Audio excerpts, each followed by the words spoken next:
sitting on my doorstep, the people's passing by. They're coming back from getting wrecked. Everybody's high. Saturday night, what a bitch, laying on the lawn. The morning comes to bring the switch after the buzz is gone. Hello and welcome to another episode of Addictions, the podcast about addictions. I'm your host, David Wagner. Today on the show we are going to be talking about marijuana. Cannabis, grass, weed, pot, whatever you want to call it. We'll first be discussing the history of marijuana and how it was classified as a Schedule I narcotic back when the Controlled Substances Act went into effect back with Richard Nixon. Then we are going to be talking about legalization of marijuana both for recreational and medicinal uses. Before we get to all that, though, I do want to remind everyone that you can listen to every episode of the podcast at Apple Podcasts, Google Play, Spotify, TuneIn, Stitcher. Basically, anywhere you're going to find podcasts, you can find us. Just search for Addictions. Alternatively, you can go to our website. It's addictionspodcast.com. We also have a lot of extra stuff there. I post videos there sometimes, and there's links to every episode. Plus, you can find, if you're struggling with addiction, you can find some really useful links that can point you in the right direction to get help. And also, if you're interested in supporting the show, we have a couple of different ways you can do that. You can make one-time donations of any amount through PayPal, or you can go in the alternate direction and join us on patreon.com, where for making a monthly contribution, in return, you get a bunch of cool stuff, extra content, extra audio and video content, and free stickers and stuff like that, which I'm always adding new stuff to that. So be sure to check that out. That's patreon.com/addictions. It's patreon.com/addictions. But either way, the show's going to be free no matter what. So if you can't donate, that's totally understandable.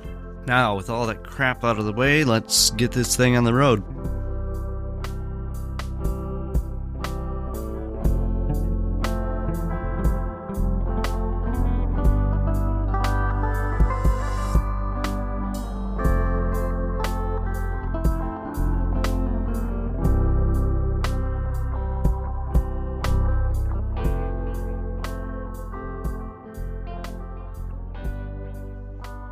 Now, before we really get going, I want to explain to everyone that currently I do have a medical marijuana license, so I can use marijuana to treat my pain. I have, as many of you know, I have a lot of nerve pain or neuropathic pain, and really that's, for me, I have multiple types of pain, but the nerve pain is some of the worst, and the marijuana seems to do a really good job of kind of helping out with that. It's kind of similar to how drugs like gabapentin, things like that work. They work on the nerves.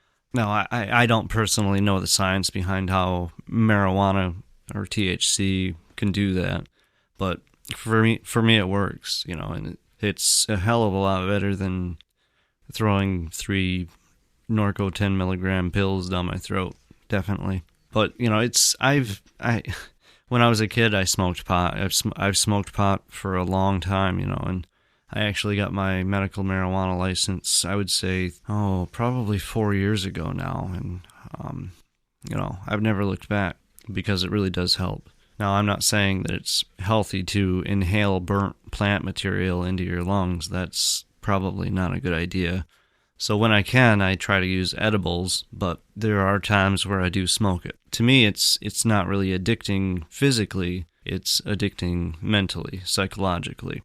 Now, I have talked to people who say that they have actual physical withdrawal effects when they stop smoking pot, but, I've smoked for a long time, and any time that I had to go a week or a month without smoking, which I've done many times, there was no problem.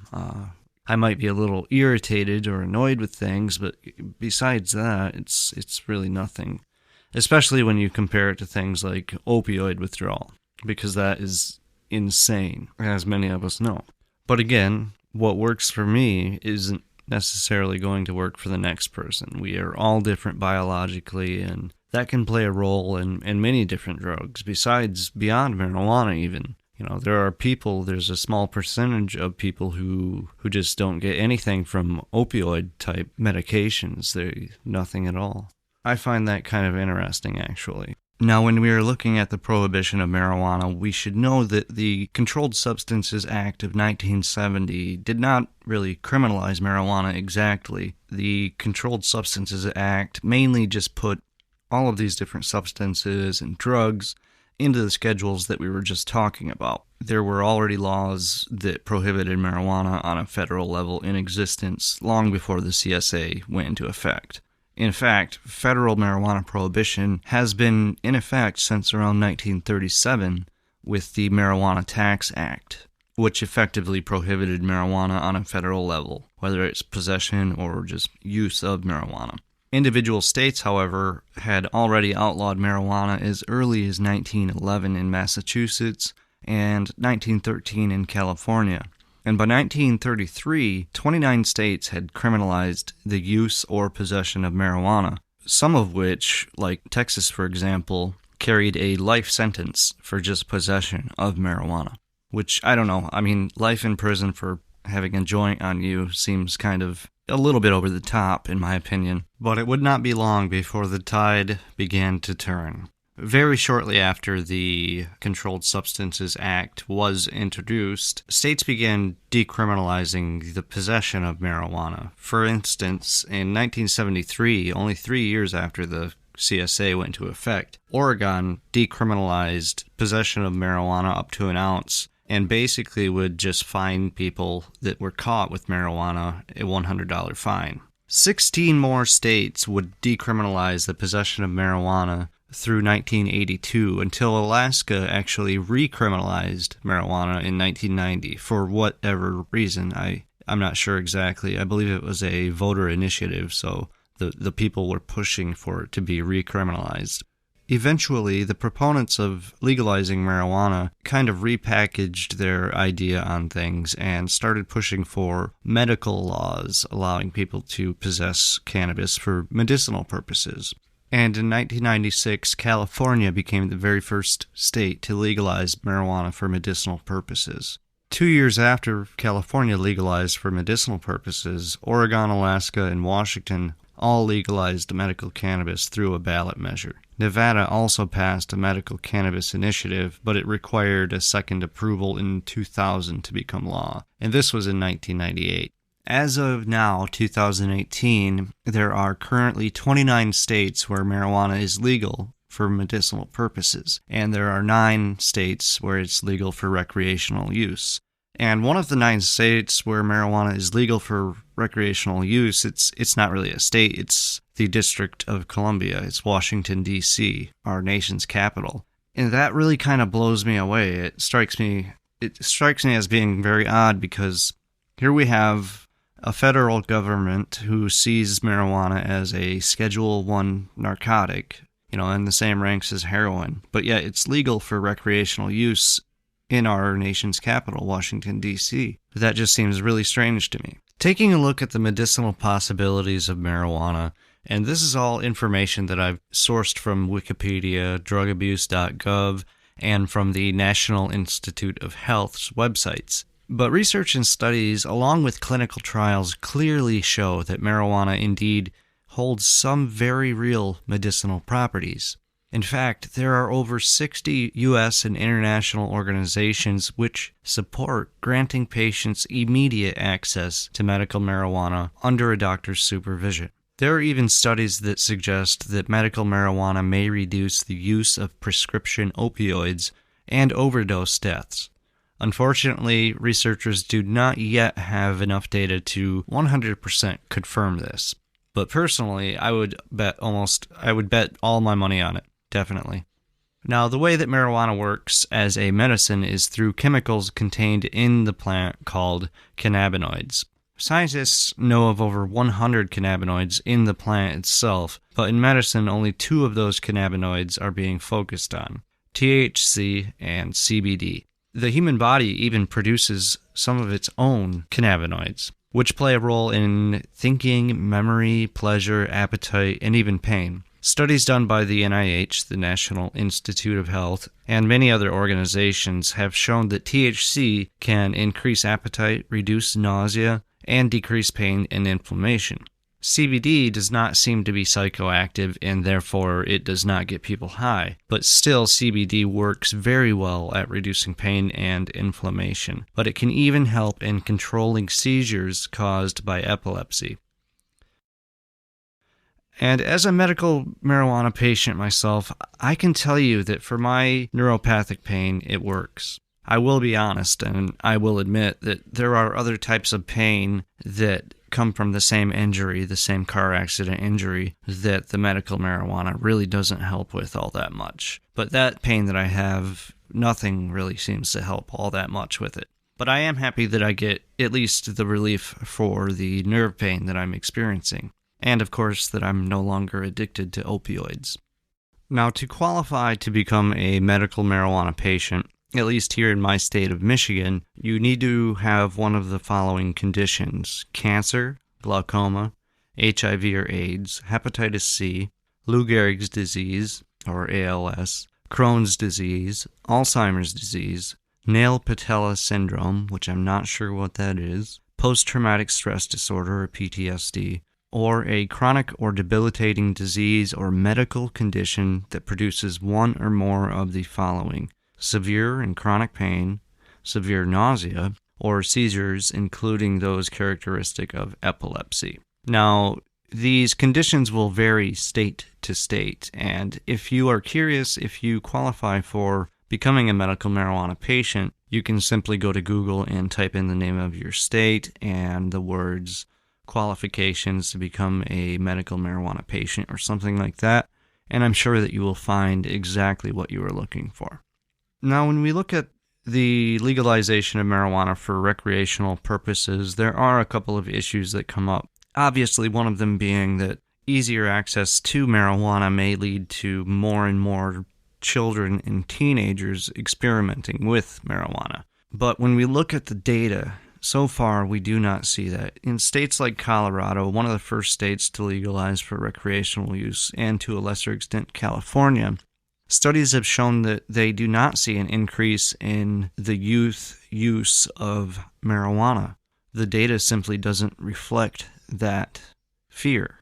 I mean, I've even seen programs like PBS's Frontline and other shows like that, documentary shows, where they actually interview, teenagers and young people about it, and it's almost like they just, they don't have an interest, and that could be due to a better education system in alerting teens of the dangers of these drugs, because as I was saying, anytime you're inhaling burnt plant material into your lungs, it's probably not going to be good for your body. Now, on the flip side, when we look at, say, things like tax revenue from legalizing recreational marijuana, for example, we'll take Colorado for an example because they've been at it the longest, and I'm looking at a tax table for each calendar year from 2014 through 2017, and this is from colorado.gov. This shows the total sales tax collected. Now, for 2014, Colorado brought in $67,594,323 in tax revenue.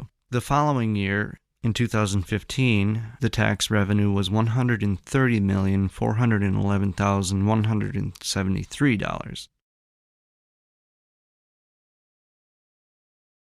It went up again to $193,604,810. And in 2017, they brought in a whopping $247,368,473 in tax revenue from recreational marijuana. Now, I'm not exactly sure what the tax rate is on the recreational marijuana out there, but obviously people are buying it. And when I take a look at my own state here in Michigan, our budget is totally screwed. I mean, we don't even have the money to fix our roads, and from things that I've read, Michigan has some of the shittiest roads in the entire nation. I mean, we've got potholes the size of swimming pools. And if we were to legalize marijuana for recreational use and tax it, I really feel like that would make a big impact in our budget, and not just for the roads. We could help to pay for better educational systems and maybe even free community college for students, and that would be a fantastic thing, because as we know, knowledge is power.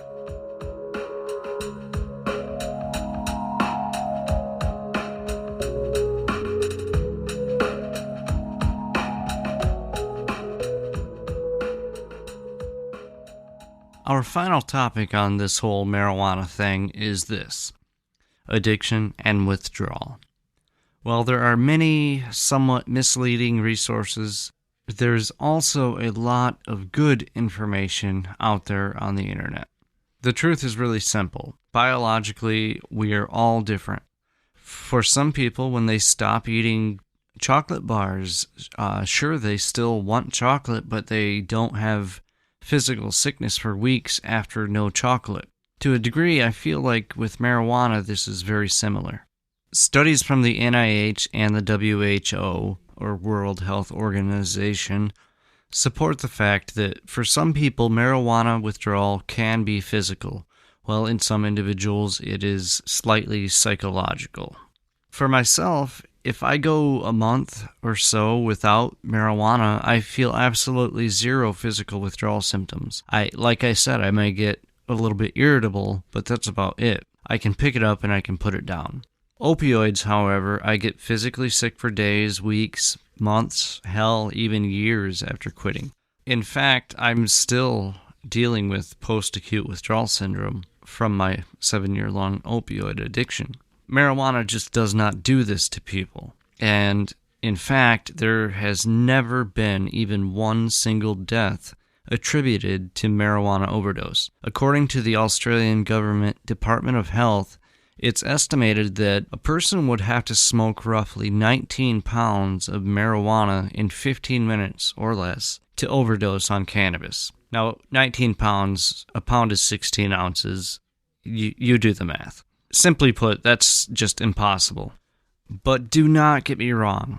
There are real people out there that do indeed suffer from physical withdrawal from marijuana. The typical symptoms of this physical and mental withdrawal may include some of the following: feelings of irritability, sleep disturbances like insomnia, a decrease in appetite, nervousness, and anxiety. Some people also report abdominal pain, fever, chills, and even headache. These symptoms often show up in a very rare group of users and generally manifest after using marijuana on a regular basis and then quitting.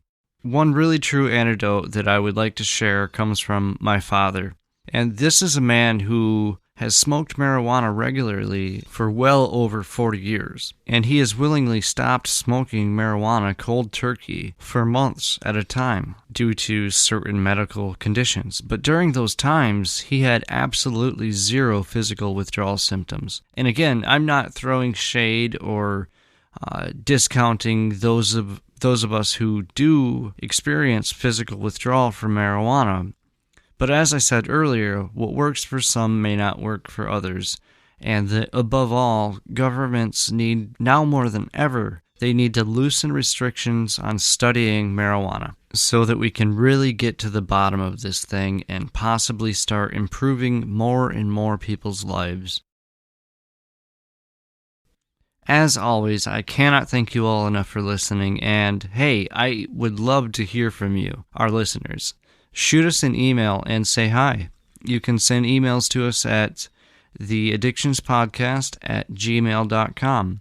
Or you could just shoot us a comment on Facebook or Twitter. Our Facebook page is facebook.com/addictionspodcast. And on Twitter, we are at addictionscast. Stay tuned next week on the show. We are probably going to do a part 2 episode on the pros and cons of marijuana.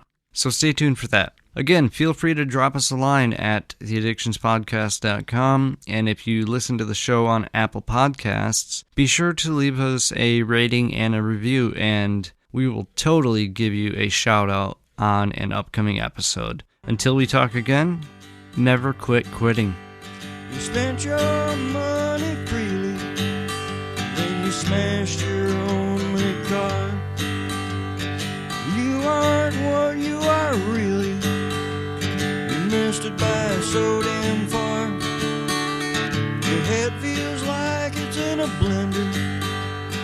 hate to see the dawn. Your stomach says return to sender after the buzz is gone. And Sundays you prayed Uncle John. You poisoned yourself last night.